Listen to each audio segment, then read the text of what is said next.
Now, the popular songs of years gone by are the things which sustained us through the dark days of the Second World War, for example, the First World War. Those songs, those songs,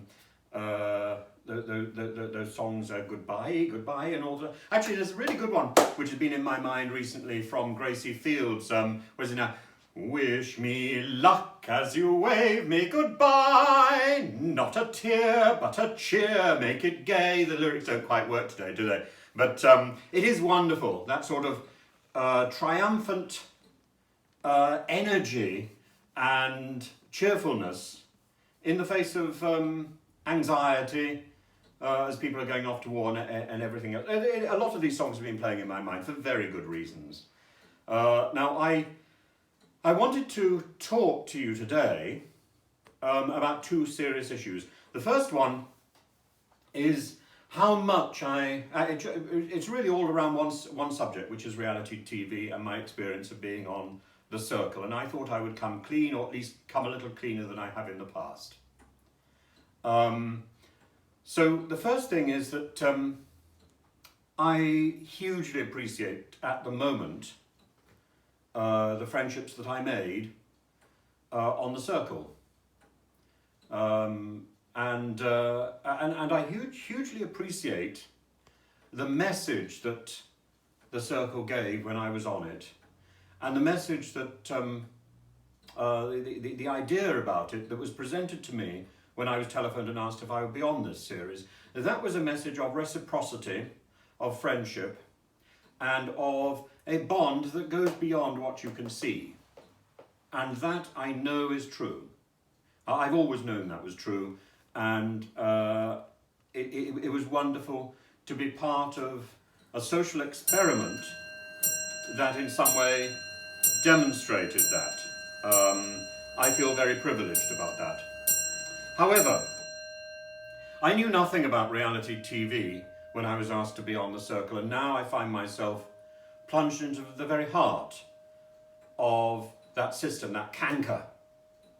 And it's not a heart that I find attractive.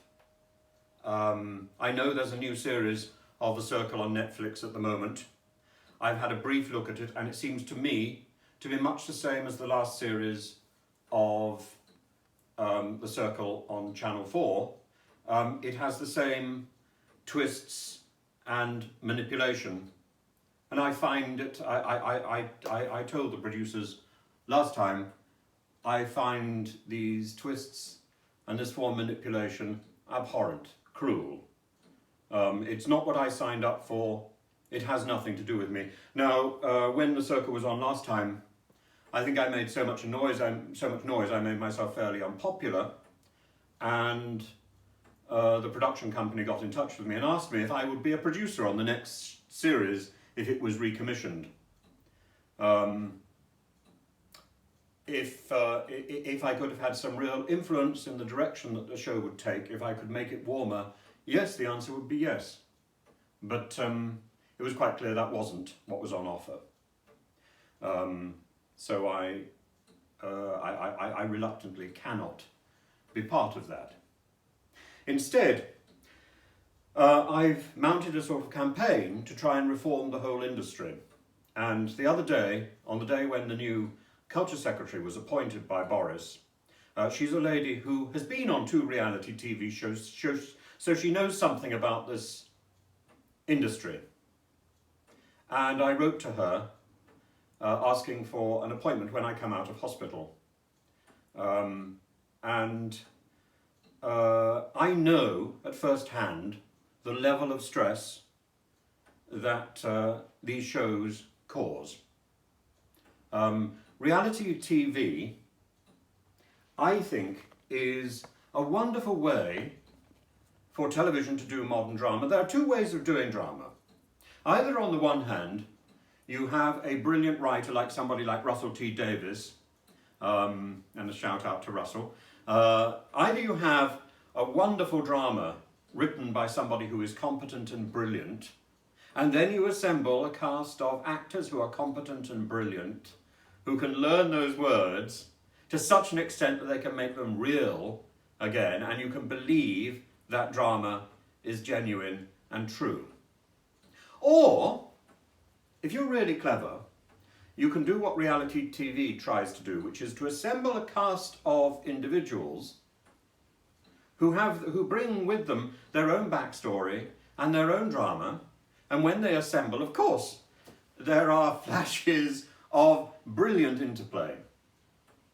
There is affection, there is suspicion, there is drama. And that depends on the brilliance of the casting, the brilliance of the editing, and maybe the nudges of production. At its best, this is a wonderful way to recreate what we might otherwise see on EastEnders. It's another way of doing the same job. When I was in the circle, people have asked me, was I saying lines which were given to me? No, no one has ever given me lines. Was I nudged? No, I don't think I really was. I think in many ways I controlled some of the narrative, and I'm rather proud of that. But I am aware that there must have been a script. And I suppose if you wait long enough as a producer and you put somebody in the right environment, they are eventually going to say the lines that you've got on the paper.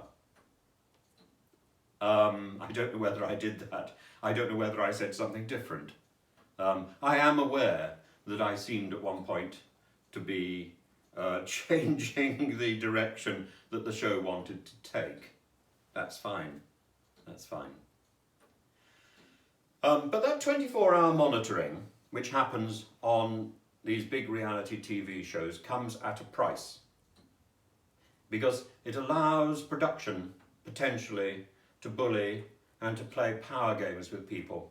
That 24-hour monitoring is a little bit like being kept in a prison or being tortured. And you've got to remember, around you are these zingy colours which are designed to make you a little bit nervous. Well, the zingy colours have never made me terribly nervous. You only have to look at the colour of my socks. I was incredibly comfortable on the circle and on that show. I felt at home. I loved the experience. I hated what happened afterwards. That 24-hour monitoring gave people access to the way I think. And I feel that since the show, I have been manipulated quite aggressively. And the effects of that 24-hour monitoring linger. Some people manage to throw it off, some people don't manage to throw it off. Now, OFCOM is an organisation which controls the way television works in this country. And OFCOM set out new guidelines, new rules, regulations, which emerged from Parliament. These followed a committee meeting in Parliament by the DCMS committee. That's the Digital Culture, Media and Sport. God knows why they've got an acronym like that. I get it back to front all the time. In this committee, this committee was formed to look at the problems surrounding reality TV following the deaths on the Jeremy Kyle show and Love Island. Jeremy Kyle, his show was cancelled. Love Island continues. Now, in this DCMS committee, only 4 performers from reality TV gave evidence. 4 performers only on, I think, one afternoon. That, I think, is not a thorough investigation, and it comes as no surprise, I'm sure, to learn that the committee was disbanded when Boris called the last election and was never reconvened. So although it took evidence from lots of people, the majority of people who gave evidence were producers and production, not the people who have been victimised by this system. Now, I'm not saying that production is necessarily wrong. What I'm saying is that when you give an entity so much power, there is always the possibility of that being misused and abused. Now, I've campaigned vigorously, and as a result, I think I've been silenced and sidelined. And I know there are people who are quoted in the media as saying that there is a robust care system in place for people like me who've been on reality TV. I can say with my hand on my heart that that robust care system in my case failed, and I know it failed in other people's cases. So it is wrong to call it robust if it's failed. The company which was supposed to provide robust care was unavailable. In my case, I know it was unavailable for 10 days. In another person's case, it was a slightly shorter time. But when you need that support, you expect it to be there, and it wasn't. So if it isn't, that is not robust care. Now, I think absolutely that it is wrong to give that power and that care to the company that is making the shows. I think there are organisations which have already been set up, which already provide that care, and they should be persuaded to contribute to the care of people who are performing on television night after night for our entertainment. These companies are the theatrical agents, the union equity, and I think various private medical private medical companies. And yeah, great, the production company can pay for this, but this should be independent. Now, what OFCOM have actually done instead is to give more power to production and to confirm practice as it already existed when I was on the circle. That is, that production controls the performers long after the show has wrapped, long after the show has finished, long after you've switched off your telly. That gives so much power to an entity. Now, I think absolutely that the only way that these productions should continue is if the production does what it does best, which is to produce, and delegates the care to independent organisations that do what they do best. And I think, for that matter, that the current General Secretary of Equity needs to grow up and listen. And he needs to look at the organisation that preceded Equity, that is the Variety Artists Federation, which amalgamated with Equity in the 1960s, and it had a principle that anybody who was performing was entitled to union representation. The current organisation of Equity has a principle that only professionals are entitled to representation, and it acts as a sort of policeman to demonstrate who is and who is not a professional. Getting your Equity card is very hard. I actually have one. But many people who end up in reality TV do not, and they suffer because they have nobody to turn to. I asked the General Secretary if Equity does not represent these people, who does? And he had no answer for that. And I'm still waiting for an answer. So I'm hoping that Nadine Dorries will see me.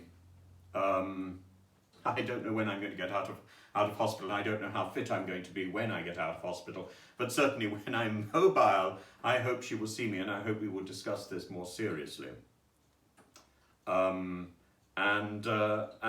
meanwhile, I felt I've been sitting on this for a very long time, and I felt now probably was the time to stand up and to tell you what's going on, and to reassure you that yes, there are great things about reality TV, there are wonderful things about the circle, but there is a dark underbelly, and it's got nothing to do with what the media talk about. The media say that people who have experienced great stress or who have committed suicide, sadly, because of involvement in these shows, they can't deal with fame or with the loss of fame. They can't adjust to the media intrusion and to social media it seems to me a lot of this is rubbish. It seems to me the real issue is it's very, very difficult to deal with the level of manipulation and the power of production after filming has stopped. And sometimes, of course, in filming people say stupid things and then live to regret that. That's another issue. I would like to see a more professional industry, and I would love to have your support, and I hope I'm not being indiscreet in saying all this now, but there we are, it's out there. Tomorrow I go off into hospital to have an operation, and I hope it will be successful, and I hope to see you on the other side, and much love, as Gracie Fields would say, you know, just go with a smile, go with a smile. So I'm off with a smile to have an operation. Thank you very much for listening. I'm sorry for this being so long. Do follow the channel and do ring the bell, it will make my day.